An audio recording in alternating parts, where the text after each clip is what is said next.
vienas atsakymas. Šiais laikais, kai yra kamščiai, geras pavyzdys, važiuojat automobiliu ir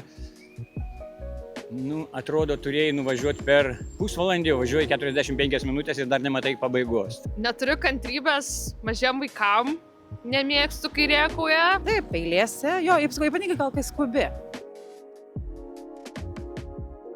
Ne visada būnu kantrus, nes kartais galvoju apie reikalą, kurį reikia sutvarkyti, padaryti, pasižiūri į laikrodį, laiko nebėra. Reikėjo jau pabaigti, o tu dar nepadaręs. Manau, kad ne, reikia labai kritiškai pažvelgti situacijas. Pavyzdžiui, nemanau, kad reikia būti kantriam toksiškose santykiuose. Šiaip esu labai kantrus žmogus, iš tikrųjų, ir kartais net per daug.